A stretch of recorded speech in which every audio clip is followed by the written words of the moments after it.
Are you a beginner to intermediate investor who wants to know how they can get the absolute most out of their stock market investments as well as make better investments in the future?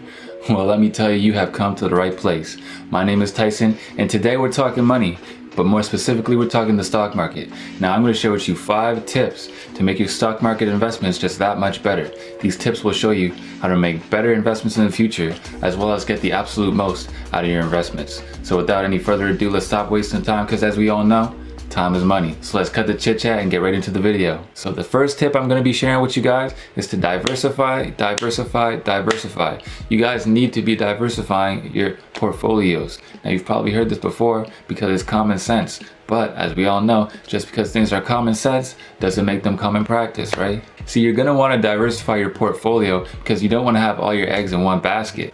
Now, diversifying your portfolio is very, very important because it minimizes the amount of risk that you're taking with your investment. Just like you don't want to invest all of your money into one stock, you also don't want to invest all of your money into one specific sector.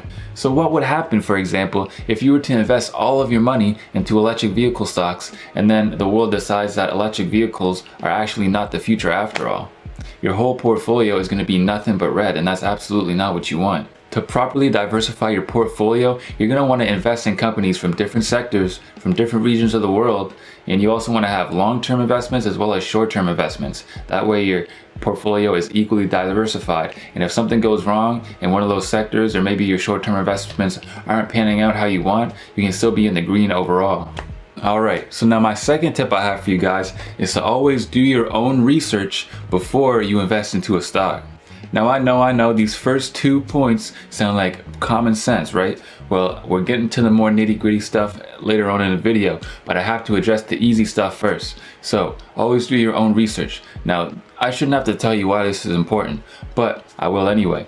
It's important to know what you have and why you have it, and to do your own research and not just invest in something because you hear everybody else investing in it. Because if you invest in something and you don't know what it's about, then you're not going to buy it if it dips. Instead, you're going to be all scared because it dipped and you're probably going to sell it. So that's buying high and selling low. That's absolutely not what you want either.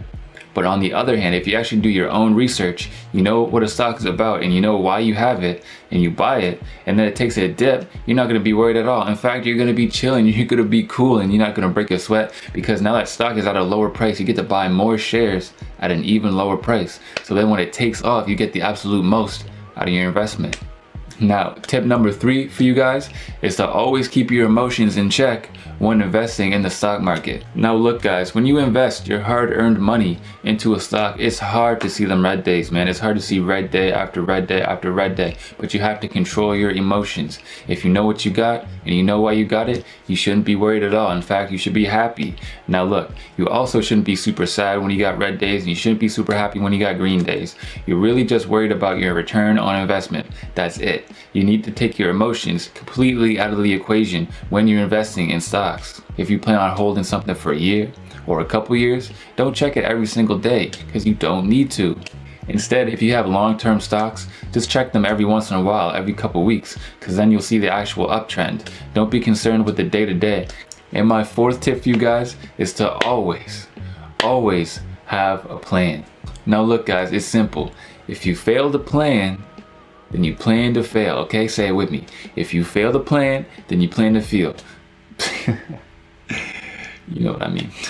Now, planning is important because it's another way to mitigate risk and to take your emotions and take them completely out of the equation. Now, you're going to want to know these things before you buy a stock. How long do you intend to hold it? What price do you want to sell it at? And if it starts going down, when do you want to cut your losses? Now, these are important because it's going to make sure that you get the absolute most out of your investment, as well as keep your emotions in check. If you plan that you're going to cut your losses if the stock goes down 10%, and the stock goes down 10%, then you get to cut your losses. But if the stock only goes down 7% and you're panicking, you know, hey, I planned before I even bought this stock that if it went down 10% that I would sell. So now that it's down 7%, I can't sell yet no matter how much I'm panicking. So that is why you should always have a game plan before you invest into a stock. And my 5th and final tip for you guys is to use dollar cost averaging to your advantage. So what is dollar cost averaging? Well, I'm glad you asked.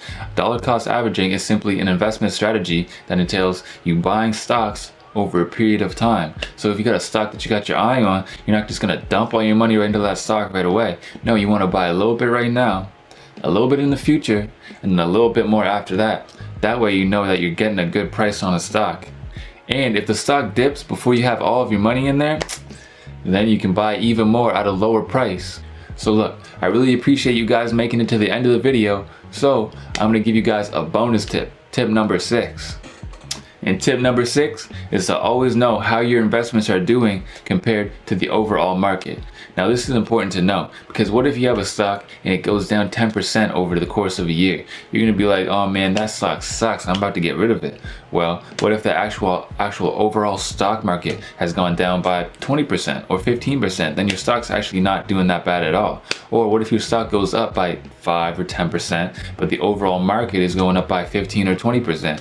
Well, you might be thinking, damn, my stock's doing pretty good, but in reality, it's actually not doing as well as the overall stock market. So you're gonna wanna know how your stocks are doing compared to the stock market in general. And that's it, guys. All 5 tips plus a bonus tip. Thanks so much for watching to the end. I really appreciate it. Now, if you liked the video throughout any point or you learned anything, please give the video a thumbs up and consider subscribing. Now, as you guys may know, I have a subscriber goal of 5,000 subscribers by the end of 2021. Now, I know that's a big goal, but I think together we can definitely accomplish that. So if you want to help me get to my goal, and if you want to know more about money, how you can save more, earn more, and invest better, then subscribe to the channel. And as always, thanks so much for watching. See you guys on the next one.